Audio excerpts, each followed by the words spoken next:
I opened the package on my 30th birthday, expecting, if not love, at least respect.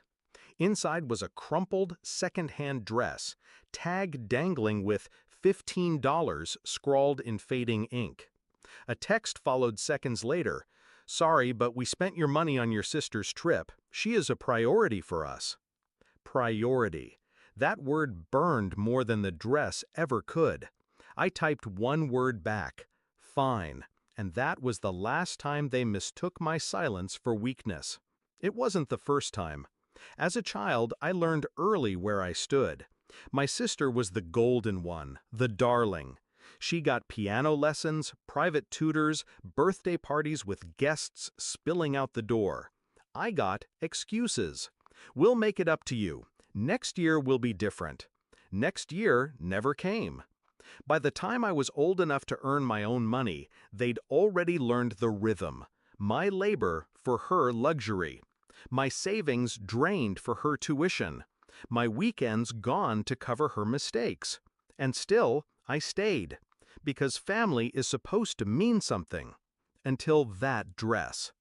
That night, I didn't cry. I didn't rage.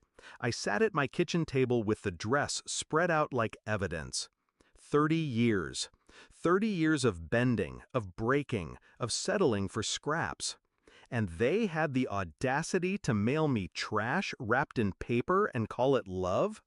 So I planned, not for payback, but for liberation. The next day, I went to the bank. I closed the joint account I'd once opened to help with emergencies. I froze the credit card I'd quietly been paying off in their names. Every string they had tied to me, I cut. I transferred my savings into new accounts. I updated my will.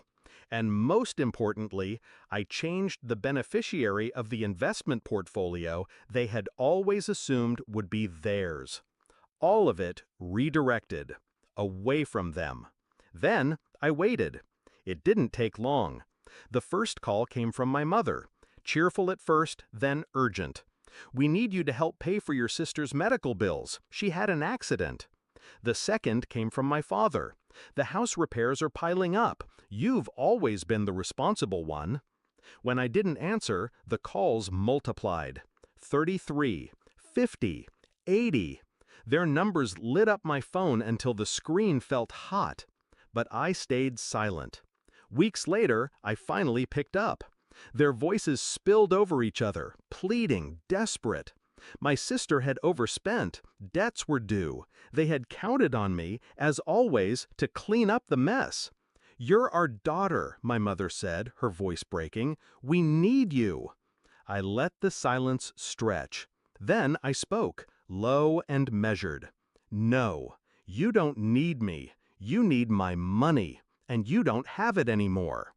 I heard my father inhale sharply, as if the truth itself was a blow.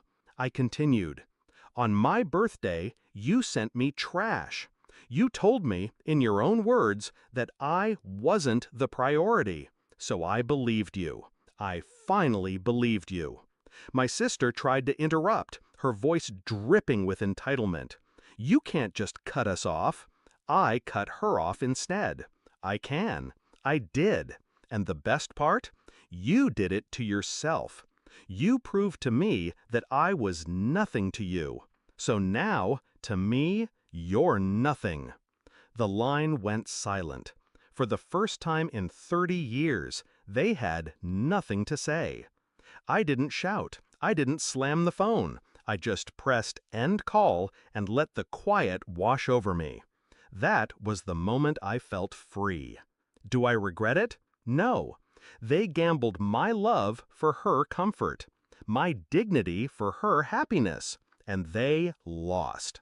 Now, every time the phone buzzes, I let it ring. Because the sound isn't family anymore. It's a siren. Proof of how fast the tower of favoritism crumbles when its foundation is gone. The $15 dress still hangs in my closet, not because I'll ever wear it, but because it reminds me of the day I stopped begging for love and started demanding respect. They thought they were giving me nothing, but really, they gave me everything I needed. clarity. And with that, I buried the daughter they used. In her place, I rose.